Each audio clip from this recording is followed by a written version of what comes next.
ഒരു കാരണവശാലും പായിപ്പാട് പള്ളിയിൽ തലാക്ക് കൊടുക്കരുത്. പായിപ്പാട് പള്ളി എന്നല്ല, ഒരു പള്ളിയിലും കൊടുക്കരുത്. കാരണം തലാക്ക് പറയുമ്പോ അള്ളാഹുവിന്റെ അർശ് കുലുങ്ങുന്ന. ഒരാൾ തന്റെ ഭാര്യയെ തലാക്ക് പറയുമ്പോ അള്ളാഹുവിന്റെ അർശ് കുലുങ്ങുന്ന. ഇതിന് സാക്ഷിയായിരിക്കുന്നതൊക്കെ നിന്റെയൊക്കെ ജീവിതത്തിൽ അള്ളാഹു കാക്കുമാറാകട്ടെ. അള്ളാഹ് തലാക്ക് പറയുന്ന സമയം അള്ളാന്റെ അർശ് കുലുങ്ങുവോ? പറ മനുഷ്യന്മാരെ, കുലുങ്ങോ?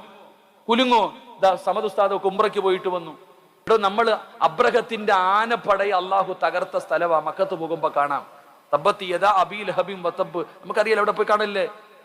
അവിടെ അള്ളാഹുവിന്റെ അദാബ് ഇറങ്ങിയ സ്ഥലം. അവിടെ ചെല്ലുമ്പോ ബസ്സിനകത്ത് ഇരുന്നിട്ട് പറയും, ഇവിടെയാണ് അള്ളാഹുവിന്റെ ഇതിറങ്ങിയത്. അബാബിയിൽ പക്ഷികൾ ഇറങ്ങിയിട്ട് അബ്രഹത്തിന്റെ ആനപ്പടയെ അള്ളാഹു തകർത്ത് കളഞ്ഞ സ്ഥലം ഇതാ. ആരും ഇറങ്ങാറില്ല. കാരണം എന്തേ? അള്ളാഹിന്റെ അദാബ് ഇറങ്ങിയ സ്ഥലമായത് കാരണം, അള്ളാഹുവിന്റെ അദാബ് ഇറങ്ങിയ സ്ഥലമായത് കാരണം. ഇതുപോലെ തലാക്ക് പറയുന്ന സമയം അള്ളാഹുവിന്റെ അർശ് കുലുങ്ങും.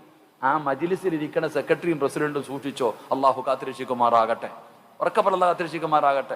ഇവിടെ വേണ്ടെങ്കിൽ നീ കോടതി ഇപ്പോ പറഞ്ഞു വിടണം. പ്രസിഡന്റ്, ഇവിടെ തലാക്കൊന്നുമില്ല, ഓടി വരിക. ഈ അടുത്തങ്ങാണ്ട് നോക്കുമ്പോ ഒരു പ്രായം ചെന്ന മനുഷ്യൻ വന്നേക്ക.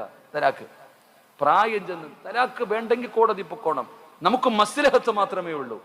ഭാര്യയും ഭർത്താവിനെയും ഒരുമിപ്പിക്കാനാ നോക്കണം, ഒരുമിപ്പിക്കാൻ വേണ്ടി ചെയ്യാം. അതിനപ്പുറം ഒന്നുമില്ല. ആരും അത് പ്രതീക്ഷിച്ചിട്ട് ഇങ്ങോട്ട് വരാൻ വേണ്ട. അള്ളാഹു ഈമാൻ തരുമാറാകട്ടെ. ഇവിടെ അങ്ങനെയൊന്നും ഇല്ലടോ. വേണ്ടവര് പൊക്കോ, കോടതി പൊക്കോ, മേടിച്ചോ. പള്ളികളിൽ കൊടുക്കുന്ന പരിപാടി നിർത്തണം. ഇതൊക്കെ നിർത്തണം. ചുമ്മാതെ ഒരു വിവരം ഇല്ലാത്തവനാ തലാക്ക് കൊടുക്കണത്. വലിയ മഹാനോട്, ദീനിന്റെ ഒരു നിയമം അറിയാത്തവന് മസലകൾ പറഞ്ഞു കൊടുക്കുക. അള്ളാഹു കാത്തിരക്ഷിക്കുമാറാകട്ടെ.